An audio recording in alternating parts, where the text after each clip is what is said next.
I am your poetic haiku host, Kim B. Miller, the first African American poet laureate for Prince William County, Manassas, and Manassas Park, Virginia, award winning spoken word poet, facilitator, speaker, teaching artist, author. Let's get into today's subject.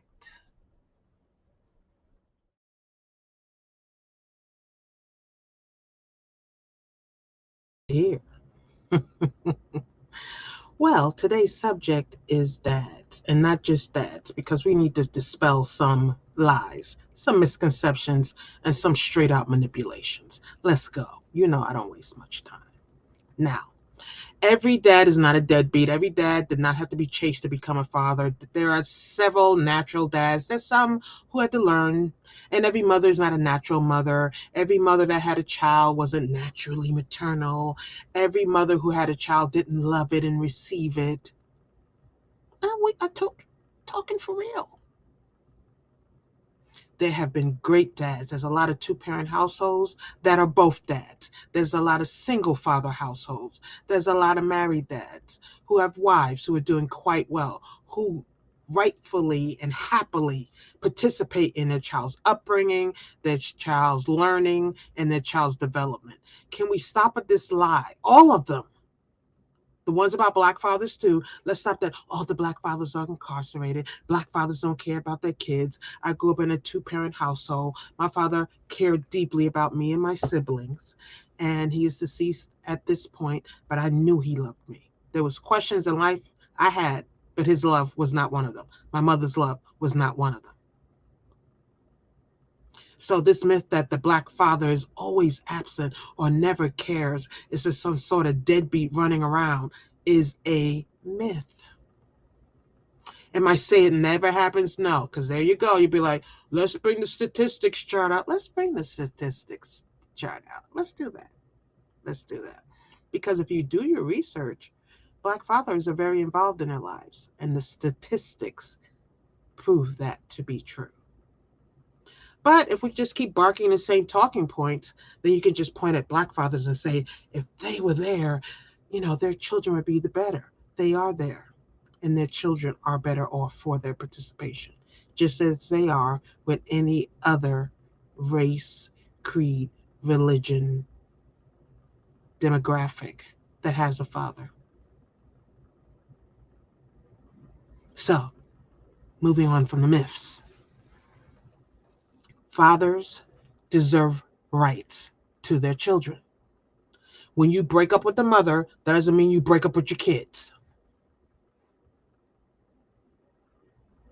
I get that sometimes it's a painful breakup and you two may not get along anymore and you two may not want to see each other anymore. But just because there's a breakup does not mean that the father should automatically not see their kids anymore.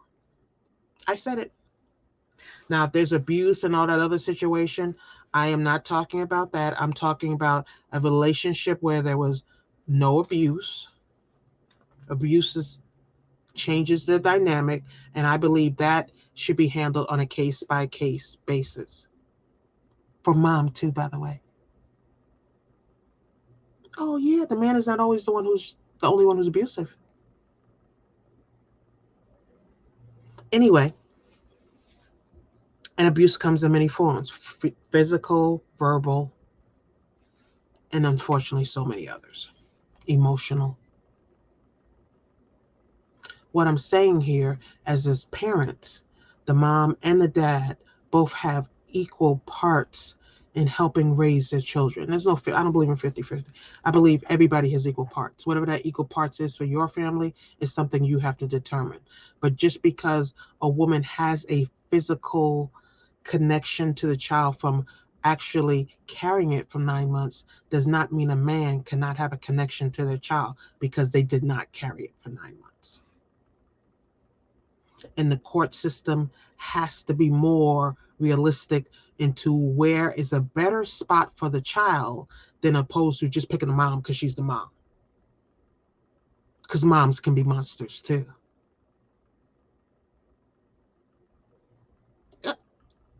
Hey, we talking truth. And I'm not saying that a dad can't be a monster, because some of you spend so much on time on what I didn't say that you're missing what I did say. Now, both can be monsters now that we've got that established, but moms with both includes mom. I had two fantastic parents. I am not talking about my upbringing or my parents, but I know too many people who had horrible parents, who had bad parenting styles, who pit one against the others, who had obvious favorites. The list goes on. So let's stop the perfect mom parent myth, because that's a lie too. Even those who did a great job made mistakes and weren't perfect. I am one of them. But to say because he's a man, he somehow his rights, evaporate because a woman has a more natural right to a child, I disagree with that. I think the child should go to whoever is going to be more healthy for them in a mental, physical, and spiritual manner. That is my opinion. Back to dads. A dad is like a pillar of strength with flaws, and a mom is the same, a pillar of strength with flaws. We have got to start giving men and non-binary people the right to raise their children. We have got to start giving them credit for stepping up. The same credit you give moms who stay-at-home moms who get it done, or the ones who work and get it done, those stay-at-home dads and the dads who go to work and get it done need that same credit too. They need the same credit. Either everybody gets credit or nobody does. You can't say, wow, look at her balancing everything, as soon as the man do it, that's what you're supposed to be doing. Well, that's what she's supposed to be doing. Are we going to talk fact, or are we just going to keep sugarcoating things? A mother is an important, and sometimes you hear me New Yorker a word, hold on.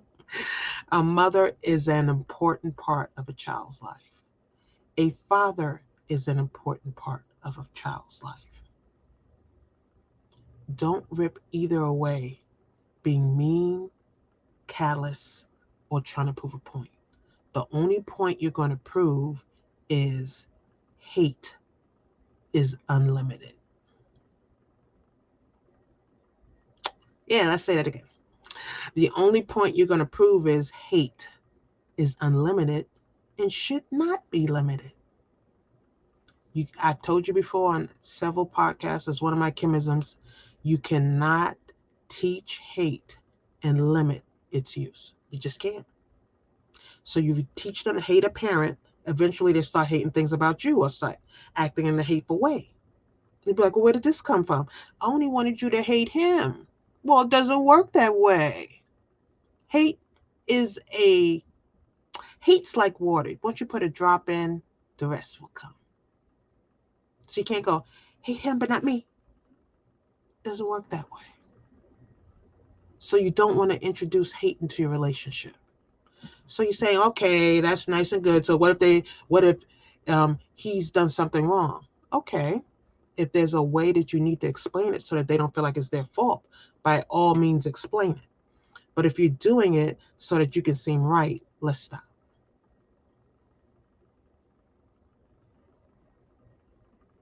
Same for you.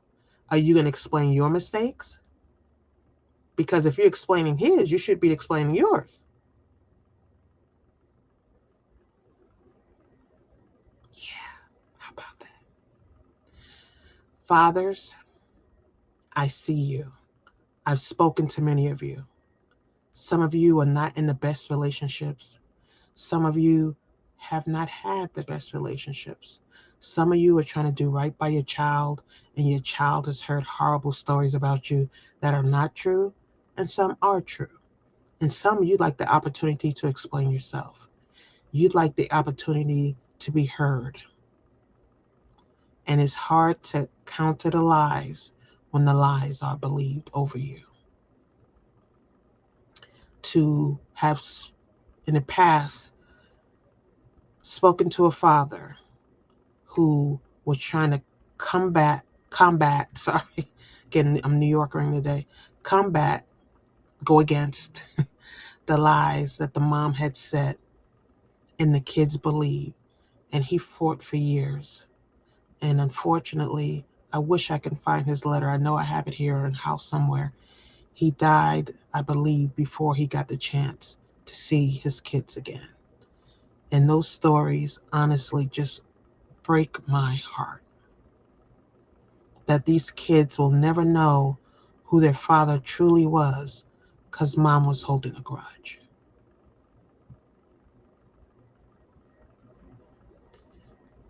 I can't even explain the anguish some dads are going through right now because they do not have an opportunity to see their kids because of something mom told the kids. If you are that mom that has been telling your kids lies or something you perceive as a truth about the dad so that they do not see or contact or have interaction with their dad, and there was no abuse taking place, please reconsider what you're doing. You're not just hurting him, you're hurting them too. I need you to hear that. You're hurting them too. And for some, when they find out the truth, they don't look back on you favorably and say, wow, I'm sure you have my best interest at heart. They don't. Now they start looking at you as the liar. Be careful what information you're feeding your kids. Again, we're talking about situations minus of abuse. You should not have them picking a side. If he was horrible and to you in your eyes, or had infidelity issues, or whatever the case may be, that doesn't mean that he can't love his child. Just like if you have infidelity issues or if you lied, that doesn't mean you can't love your child. There's women cheating too. Children are not asking you to be perfect. They're asking you to be vulnerable. They're asking you to listen. They're asking you to communicate. They're asking you not to put them as a puzzle piece in your war chest. That's what they want. They want to live. They want to enjoy life, not to be brought into the, well, you know what your father did today? You know what your mother did today? Don't, please. Fathers deserve respect. You already know I think mothers do, so let's not go there. We're talking about dads right now. Fathers deserve respect.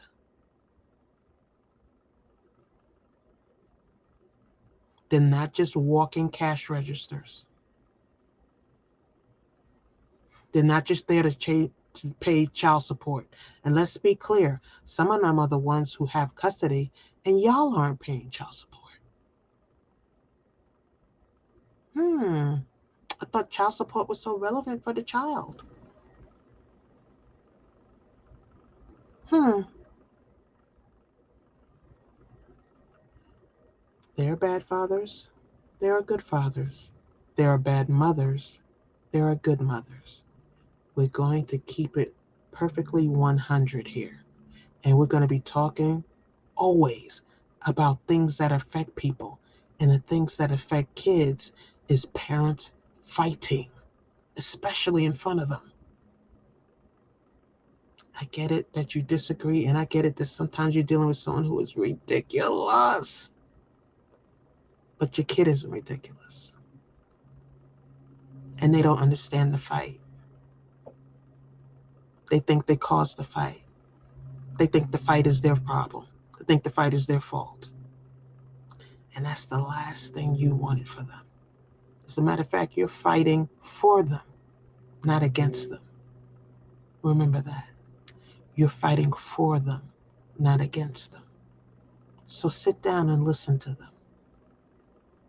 A father in a child's life can give them a sense of peace, tranquility, wholeness, belonging, appreciation.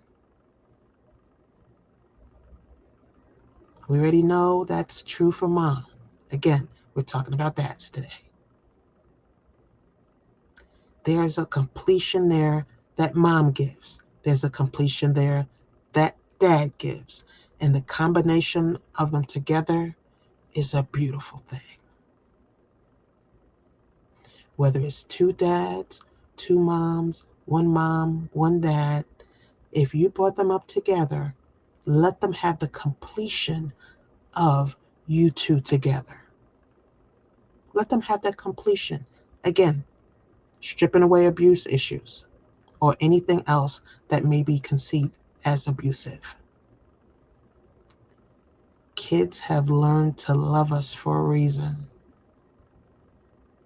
Don't strip away another part of love because of your hurt. Don't strip away another opportunity for them to get love because of your pain. Obviously, again, I've talked about it. This is not an abusive relationship included in this conversation. Make sure you're speaking from a place of wholeness. Don't use your previous broken relationships to make your child's relationship broken. They're looking for you to speak for them from a loving place. They're looking for you to speak for them from a place of truth. If you find you can't do that, get the therapy and help you need. But I'll end with this Kimism.